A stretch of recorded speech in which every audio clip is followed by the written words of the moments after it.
Anytime, any day. Why not right now? Stop looking up to your boss and start being your own boss.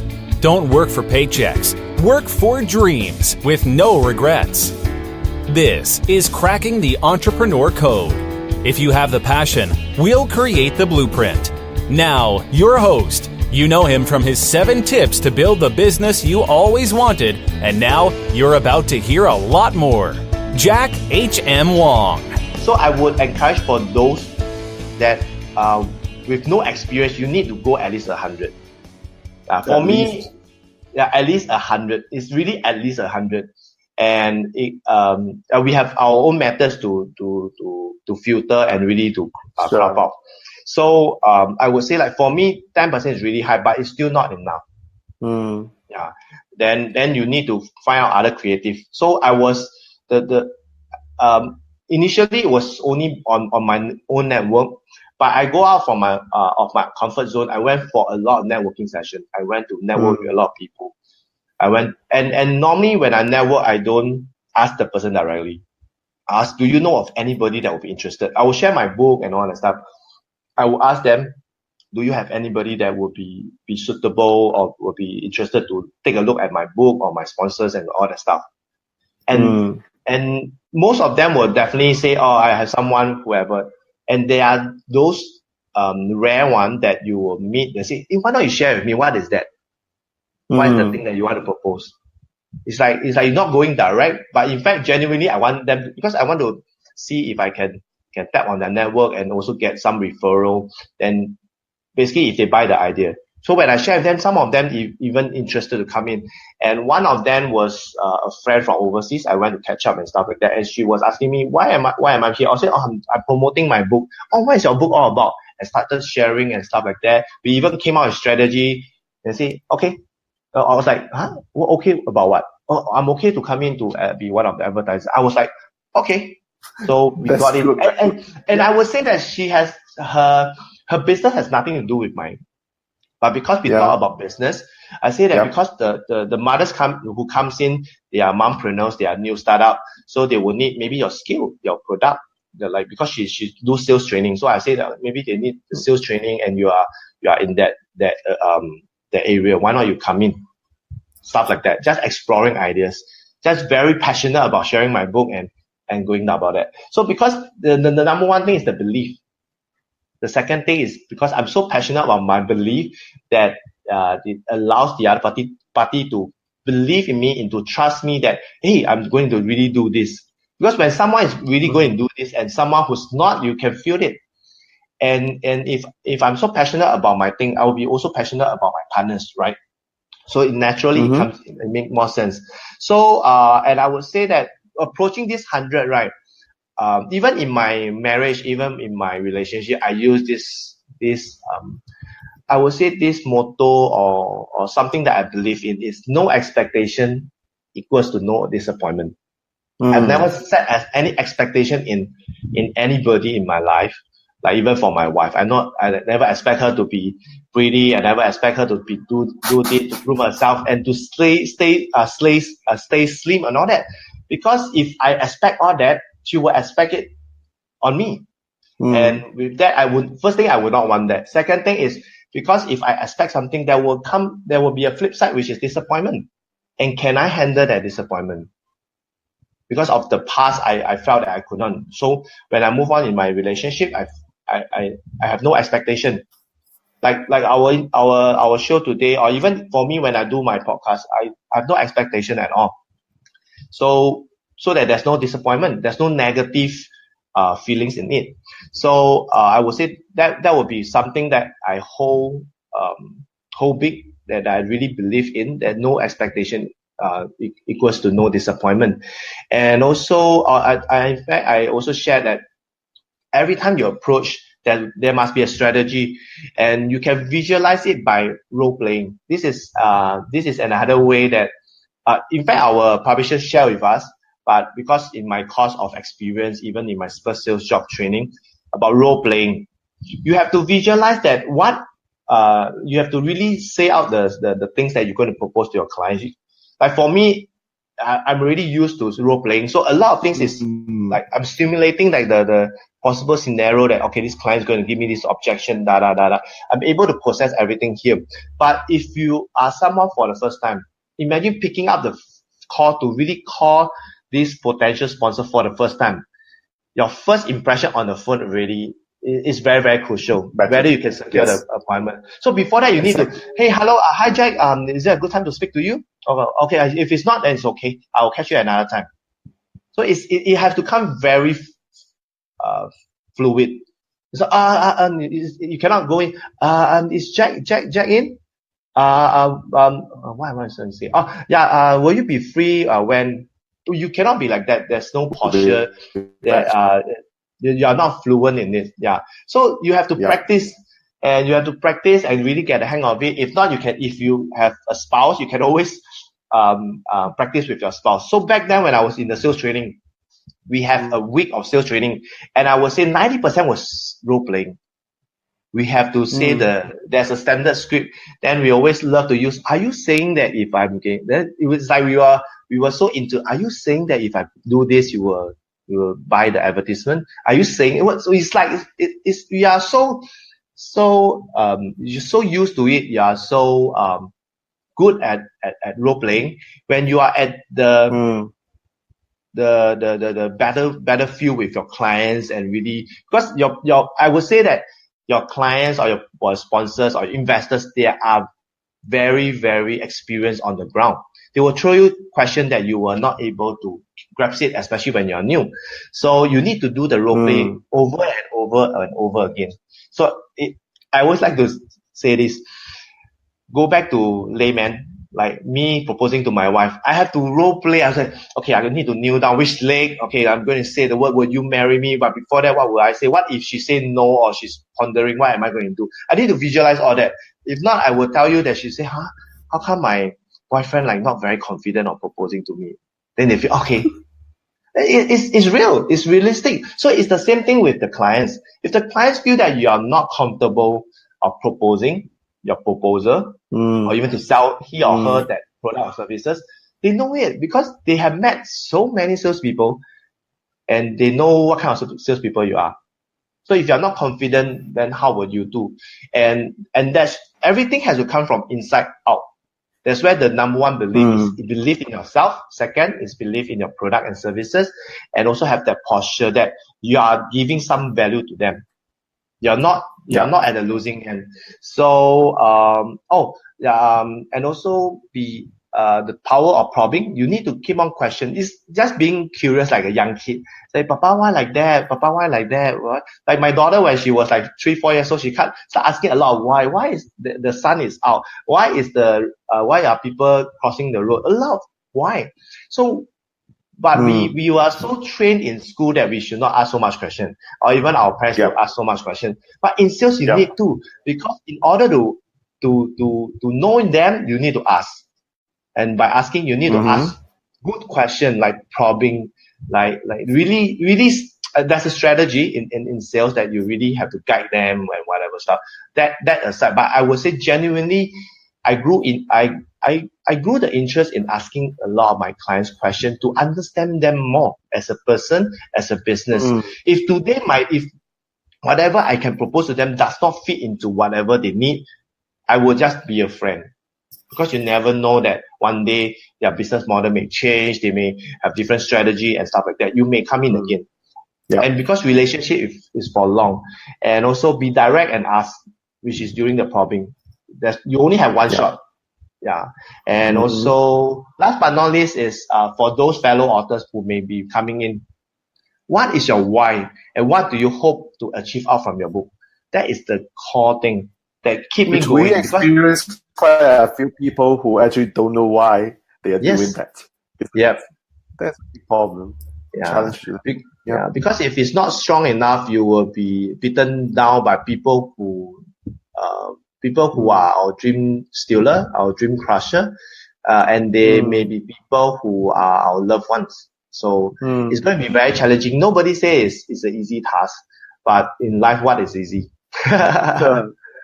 Well, even sleep can be difficult nowadays with so much going on. A lot of distraction. Well, Yep. So I would just summarize that in these hours, like Kenneth actually has given us the full-blown sales training. I'm not sure whether you actually know this, because I do sales, so I can sort, sleep and separate all the important elements.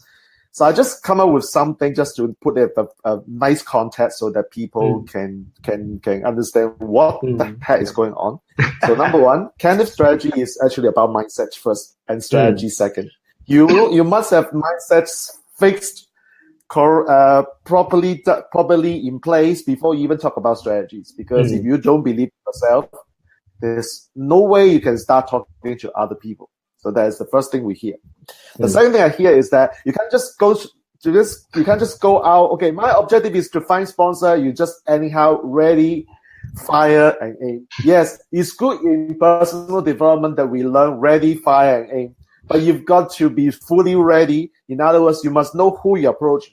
And Kenneth's style is that he already knows who he has a higher chance of getting a yes from. Yep. So he went to approach that 50 people first.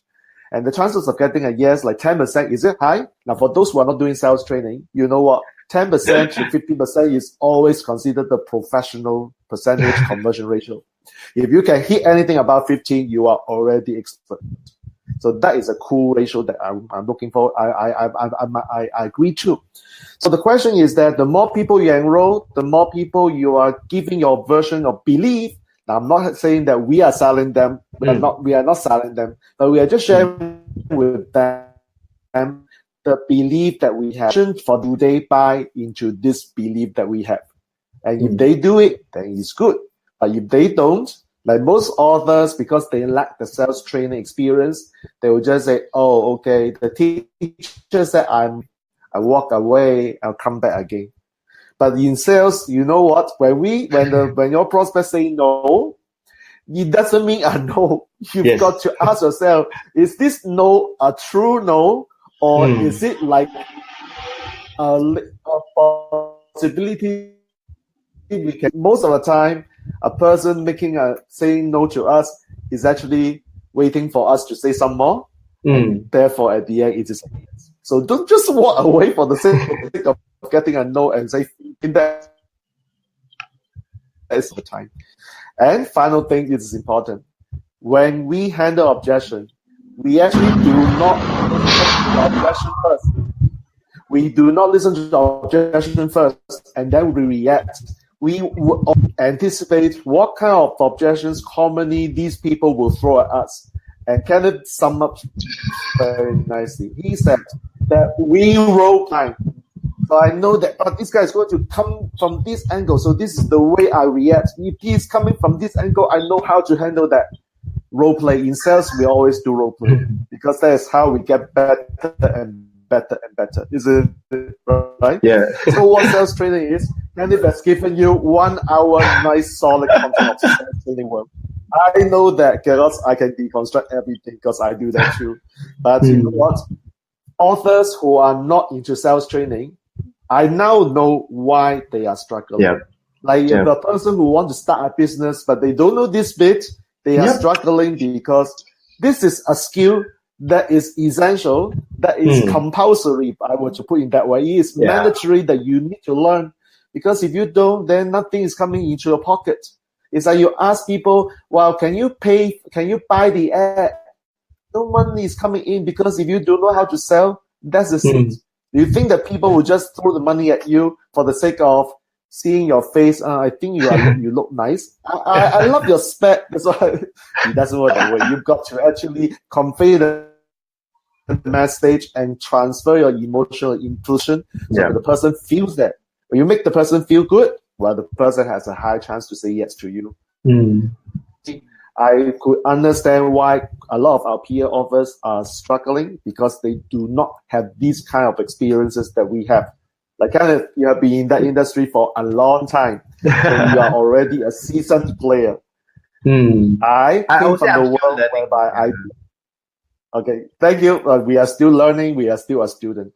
But for hardcore people who are in the employment world, and how many times do they actually have the chance to expose to all these? Like, unless they are put into those kind of like training, hardcore training, it's very hard for them to learn because we always say the school never taught us how to sell, never taught us how to ask for money.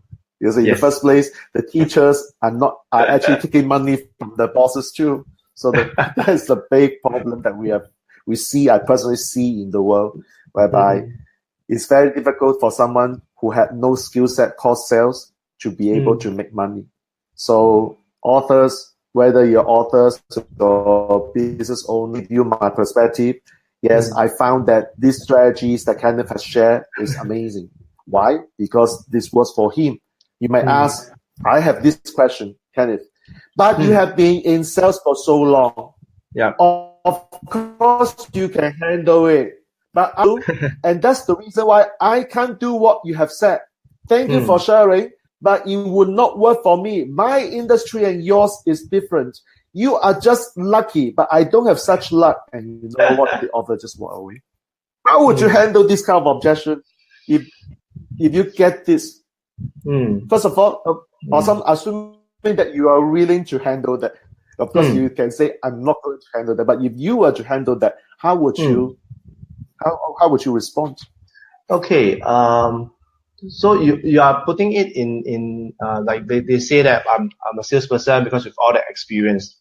Yeah, because you're so good because you have done this for so long. But I'm not like you.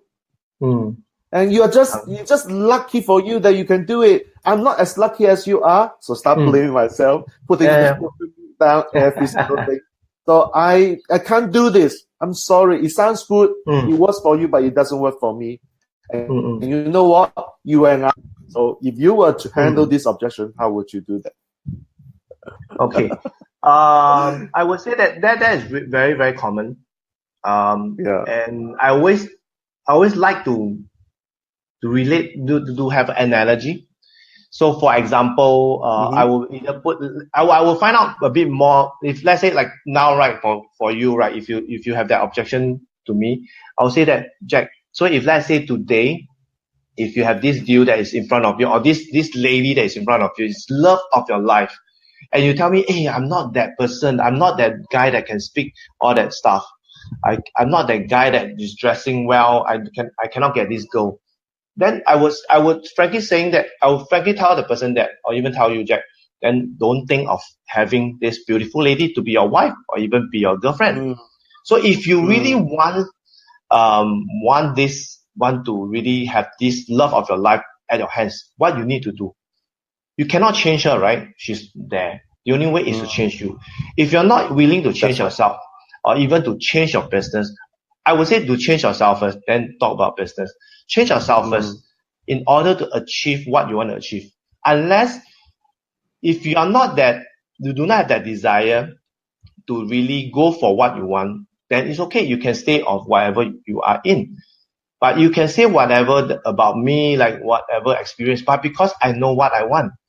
Like in the beginning, in part 1, I shared that why do I move into sales? Because I want to provide a better living for my family. Because I got married, I want a better life, I want to have more income. And that's where moving from fashion designing to sales. And I have this opportunity. I do whatever it takes to learn from it. I keep an open mind. I would say as a designer, I'm an introvert. I'm not extrovert. But I have to program myself to be an extrovert. Inside, I'm an introvert. I love to be cozy and love to be something. I love to be in my creative ground. But I couldn't, because I need to provide a better living for my family. And that's where I thought about what is your why and what you hope to achieve.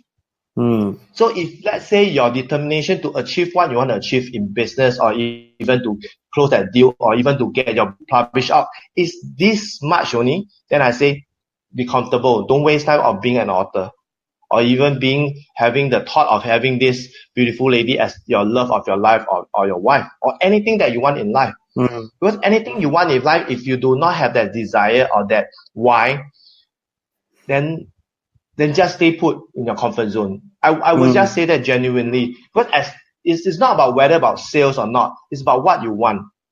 Imagine today, I put it back to him, like for you, Jack, you are in sales. because you used to study law and you were in tax and all that, but you already know what you want. That's why you go for it, correct? So you are good at what you are. I'm not good at tax.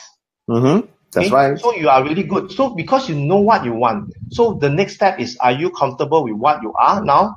Whatever that you are in, like tax advisor or even into law and stuff like that. If it's not something that you want to stay in, and you know the only way out is to change yourself, to be a bit extrovert, to learn the things to be better. Everything starts from something. Like for us, even talk about now, like my hair, all this, I have to learn how to go and style this hair, get the necessary stuff. I will need to go to learn from people how to get this hairstyle like 24 hours like that in this shit. I need to learn. So if I want to do something, I need to equip myself with a lot of things. Like putting back into layman, if you want to get the love of your life, be it a man or woman, you will do whatever it takes. But why aren't you doing it for business? Why aren't you doing for something that you want? Like your book, getting your book out. It only shows that this is not your core thing that keep you passionate, keep make you to do whatever it takes. It's not that strong. Then I would say, don't think about it at all. Don't waste time on it. You're just wasting time. And I would say that it's a bit brutal. Like I have fellow authors that comes to me, and because I share about funding, I share in our community, some of them come to me and ask, how do I do that? First thing I will ask them, what is your why? Why do you want to do this? Why even you want to get funded? Some of them fully funded their own, fully funded their book. Since you already fully funded your book, why would you need to get funding in? Oh, I want to break even and all that. So if you want to break even, but you're not that eager to break even, which I see a lot from them, because they already fully funded their book, they don't need it. For me, it's the other way. I do not have funds for my book.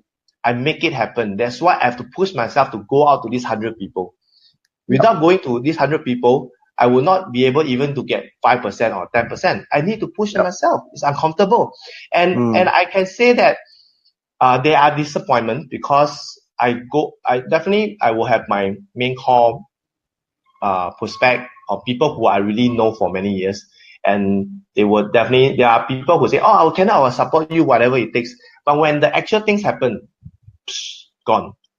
Or maybe one or two just stay around. When you have like 10, 20 of them, and most of them just say no, most of them just keep quiet, most of them just nothing happened. So do I get disappointed and say, oh, okay, that's the end? My core people who supported me for the past 10 years are not supporting me now. Do I get discouraged? No. Why would I? Because if I get discouraged now, what will happen to my book? What will happen if I do not get my book fully funded? So you have to know, you have to have a very strong why and know what you want to achieve at the end of the day. If you do not have that desire, I would tell whoever that's watching and listening, if you do not have that strong desire, don't do. You're not doing yourself any good. You're not doing people around you any good, because you'll be dangling there halfway, which is very uncomfortable. So I'm glad that I'm out of that. Yeah, that's good, because to echo what you have just said, like I responded to your post on Facebook. I mean, that's the real story that we had personal experience in Hanoi, Vietnam last year. The story was that we were in the event, a 5-day event where people must involve their teams to actually sell the product or services. And who knows that there are few Vietnamese, Hanoi, they didn't sell the products or services. They actually so every day they have to report the results. And interestingly, one day, we were told that a lady was able to raise $100 million. I say, what? 100 million? I mean, are you talking about Vietnamese dong? I mean, 100 million Vietnamese dong is not a lot. But you say, no, it's US dollars. Also, what? 100 million? How on earth do you do that? So she said, well, she had this dream for more than 20 years. It's a long dream where she wants to helping a group of the ladies in the village to acquire skills so that they can make their own handcraft, so that they can make money for themselves without the need of relying on other people. And her dream was so strong to build this village, and an angel investor, actually a few angel investors, are convinced with this dream of hers, and eventually throw money at her and say, go and do it, and all the best. So it's like how difficult it is to raise $100 million. It sounds hard. It's like, how can it happen? But your why is so strong that you can convince the investor to feel the same that you feel. Then that's, of course, I'm not saying that $100 million is like easy to raise. It's not easy, obviously. But I could, like what I kind of said, is the question that how strong your why is. If your belief is strong, if your dream is big, and you just need somebody to help you, it's easier to have that compared to a person. Well, I wish to do something, but I don't know how to do it. I am not sure if I can do it. Kenneth, would you be able to support me? Then you guarantee you get a yes from a no from Kenneth for sure. Because why would Kenneth support you when you are not even clear with what you want in your life? So you need to know what is your why of doing this. It's like if I started in part 1, I said, well, I didn't pursue Kenneth's route because my investment is fully funded by me, but I know my way of how to make back, and I did whatever I could to make it back. So it's kind of the same idea. Well, it's funded by myself. I could have used the same strategy from Kenneth, but to me, if I do training, it's a lot faster because I have been doing this for 20 years. So it's a lot easier for me to do that. So I pursue the path. And I'm pretty clear that the book can help me to do a lot of things, which is the reason why you're watching this podcast in the first place. Without the book, we will be doing a Facebook Live right now, and then subsequently it will become a podcast. So you know what? We kind of know what we want. And to our peer authors, I mean, if you know why you're writing your book, you remember at that point when the publisher gave you the contract and asked you to say yes, what was the why then? There was the reason why you say yes at that point. And the question is that, can you go back and feel for that why and see whether the why is still strong? Because if it is still strong, then just bring back that emotion to drive you to finish the work and get whatever you need to do it. That's the essence of this conversation. Well, you know what? It's not just about raising capital, in my opinion. Guys, this is about not just a sales training, but it's a whole game plan. The holistic plan is on Earth, on the planet. We do things because there is a reason, there's a why behind. We would not know what we do if we don't have the why. And in fact, like Jim Rohn's favorite quote is always that the bigger your why, the easier the how. And when Kenneth signed up for that program, he has no idea at best how to get the sponsors. He may have a plan, but exactly how to do it is like, okay, I don't know how, but I will just make it happen. I'll do whatever it takes. Right? Jack, I can say whatever you say is true. It's like, I have no idea, I have no strategy. I just like, okay, I have this thing, and I know I can make it happen. Why would I say that? Because I've been searching. I've been looking for a platform. I'm looking for a way to really do what I want. But in fact, I do not know. But I just keep on searching. I went for a lot of workshops, seminars. I do park a lot of money into training. But I would say that things happen for a reason. If not for all those training, I will not be there in the right time, right mindset, right position. In fact, I would be frank with you that at that point of time, I have already exhausted a lot of my finance in other courses. And when I went for that program, I was like, I shouldn't have spent all that in that program. Really, I have that thought. I was like, I should have used it over here. At least give me a good kickstart. But because that, like you mentioned, the why was so strong that it kept tingling on me, and I keep exploring. I keep being creative with the team, and I can say that the team is very, very, very cooperative. They will find all kinds of ways to. They are really passionate about coming out with a book, and furthermore, on my book, because because the why, the purpose is really great. But I don't believe that I could even like a man putting a book out for women, for mothers, but they believe in me. They believe that it's good. There's an angle, there's a story, and that's why I'm so passionate, because they believe in me. They give me hope that it's possible. And now the book is finally funded. I already finished writing it. I already have the final layout with me. I'm so excited to see the finished product. I'm so eager to that and to continue the next journey, the next level of it. So I can tell you, you have spot on. You have said out whatever that was on my mind back then. I have no idea, but I'm going to make it happen. And a lot of people will say it's not possible, but I have friends that believe in me, supported in me, that know that this thing will happen, and that they are even much happier than me. So with all these people that coming on and believing in me, it's enough. They don't have to come in to really support or stuff. But I would say that as long as you have this strong why and you just keep on going, things will start to connect. Things will really start to connect, and you will do whatever it takes. Like for me, like for Jack, now you do Be Live. It's something that you don't think that it will happen, and definitely there will be something that's cocked up, but it does not stop you from keep on moving. And like for you are doing a lot of podcasts, which is very inspiring. You just keep on putting.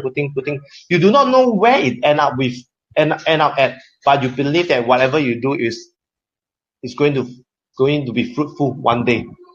But it doesn't matter, because you're passionate, you know where you're going, but you do not know, and you're very, very patient with it, because we know that this journey is not easy. It's not going to be smooth. But what makes you think that life is smooth? Nothing is smooth in life, even in a job, even in a relationship, nothing is smooth. But if you are in something that you truly believe in, passionate about it, happy, you will just keep on doing. You don't even think of retiring. That's why I realized that a lot of wildly successful people, they are not retiring at age of 60, 70, because they love what they do. It's not work to them. It's not job to them. It's basically life to them. And now I realize it. Yeah. So when you have something that is so passionate about, even you're forced sick, even you lost your voice, you still do interviews, you still do whatever it takes. So I'm really grateful that Jack had me on this Facebook Live and able to share, because these are something that have been in me for very long, and just that last week we just hit it and everything just come out. So I'm glad that I'm able to document it down with you and share with a lot of people who are having difficulties. So I hope and you know what, we started the Facebook Live at 2:00 and the time now is 3:34. And it's going to hit my all-time record. I don't know how long a podcast show is all along. I always think that it's about 10 minutes for my own, 30 minutes for my guests. And the last 2 episodes, I hit 45-minute marks, and you just blow on my record. So now the next thing that I don't know what to do is how to link the part 1 and part 2 together as one. But you know what? As what we are always saying, we'll just go and find a way and figure it out. There's always a way out. Yeah, because like for me, I would say that there's different parts to it, so you can break it up or stuff like that. But I believe that you will figure out. You'll find a way. I'll figure it out. As always. I'll figure it out. We'll see how it goes. That concludes the Facebook Live with Kenneth Chiu, the author of Mother Industrialist. And once again, thank you, Kenneth, for sharing your story. Before we end the show, usually we always ask me as a host, I always ask, how will people be able to look for you or check out what you do? Where they can find you? Okay, so the fastest way is through Facebook. They can search for me, facebook.com/Mother Industrialist. So it's industrialist. Yeah. So they can find me from there. If not, they can search for my name, Kenneth Chiu, KENNETHCHOO. They will be able to look for me. They can private message me, or they can even go to my website, which is motherindustrialistbook.com. They can go there and subscribe for the free downloadable copy. At the same time, they will get connected with me. Yeah. Okay. So thanks very much, Kenneth, and it's awesome. Jack. So we will end this. Facebook Live, and have a good day, everyone. And the next episode, I'll bring on another very interesting guest, so as to show you the wisdom, the intelligence, and most importantly, the experience as a successful entrepreneur. So wait for the next episode. So meanwhile, let's conclude this episode. Jack Wong, your host here. We are signing off. Have a good day. To continue cracking the entrepreneur code, subscribe for more episodes and download the Amazon bestseller, Cracking the Entrepreneur Code, 7 Tips to Build the Business You Always Wanted at crackingentrepreneur.com. Learn more about author and host Jack H.M. Wong and book your 30-minute discovery session to overcome any professional challenge at jackhmwong.com/apply.